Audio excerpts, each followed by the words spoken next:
Hi Charlie, today I'm gonna be reading Dracula from Bram Stoker, chapter 3 and 4. While Jonathan was away, I was very unhappy. He did not write me too often, and when he did, his letters were strange and very short. I knew that something was wrong, but what? Was Jonathan in danger? I talk about him all the time. Why didn't he come back to England and to me? I feel better when at last I did get a letter from him. Jonathan said that he was coming home and was at Bistritz. But again, it was short, strange letter. Perhaps he's ill. He's ill. I thought. My friend Lucy also wrote to me. I know that you will be happy for me, she wrote. Arthur asked me to marry him. Isn't wonderful? I love him very much. He's away just now, and you know that mother and I are staying in Whitby, the sea, by the sea. Please come and stay with us. And I can tell you all about it. Arthur Holmwood loved Lucy very much. I was really pleased to hear her news, and I decided to go immediately, and it would help me not to think about Jonathan all the time. Lucy met me at the station. It was wonderful to see her again. She was full of life and talking happily of her plans. Oh, Mina, she said to me, I'm very happy. I love Arthur very much. But sometimes it hurts to me because when Lucy talked of Arthur, I thought of Jonathan again. The weather was good and Lucy and I talked for a lot. Sometimes by the sea, but we often went up to the old crouch on the hill. At night, Lucy and I slept in the room, but sometimes she woke in her sleeps. She began to sleep badly, and her mother and I decided to lock the bedroom door at night. Then one day the weather changed. The sky was black and heavy, and that night there was a terrible storm. Lucy was very excited about it, and she sat by the window all night and watches the sea. The next morning there was a ship on the beach. It's Russian ship from Varna on the Black Sea. Lucy's servant told us. There are coffins on it, and they are full of earth. And a big black dog jumped off the ship and ran up the hill. And is everybody on the ship alive? Lucy asked. That's the strange thing about it. The servant replied, there was no one on the ship, either dead or alive. Everybody in the town was very excited by the strange ship, but there's no answer to the mystery, and nobody saw the big black dog again. That night, Lucy woke up and found that the bedroom door was open and Lucy was not there. I looked for her everywhere in the house, but I could not find her. I'm afraid for her. I don't know why, I said to her mother. I knew that Lucy sometimes liked to go and sit quietly in the courtyard, so I hurried into the night to look for her, and I found her.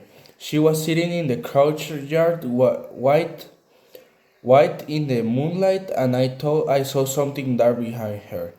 Sometimes dark and horrible. Slowly, its head moves near to Lucy. Afraid, I called Lucy, Lucy. A white face and burning red eyes looked up to me. And then, nothing.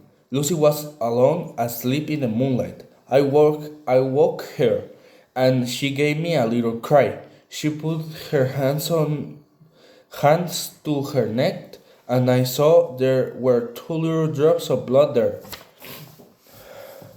After that night, Lucy was worse. She left her bed every night, and her lovely face was white. I was afraid for her and locked the door at night. and I still did not hear from Jonathan. I was unhappy and I did not sleep well myself, so one night I went for a walk alone. Lucy will be alright, I thought.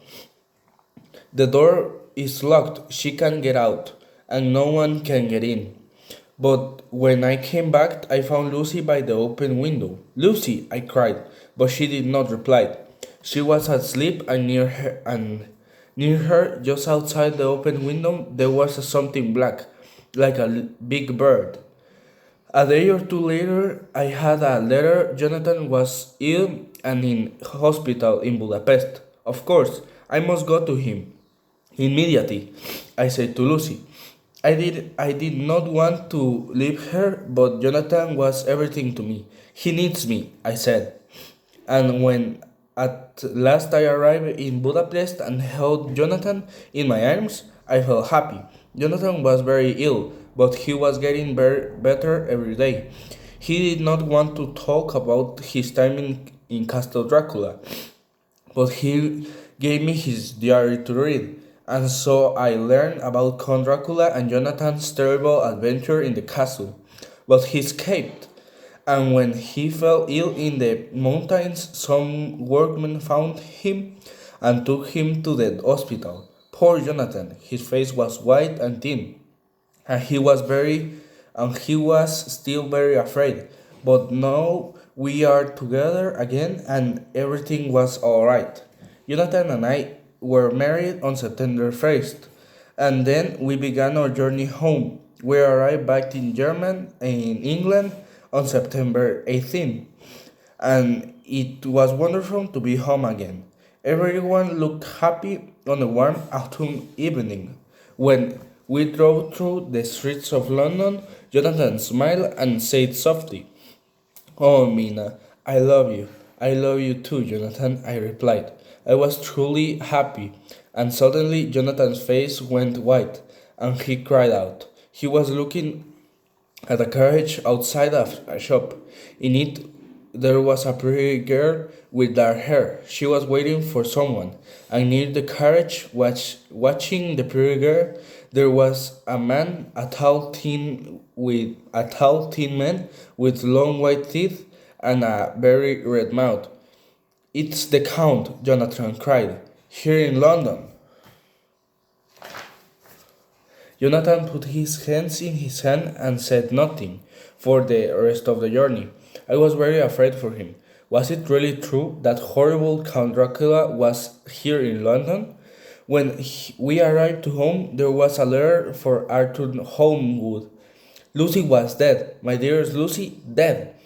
It could not be true. Later, we read the letter again. Soon after you left, Arthur wrote, Lucy began to get worse.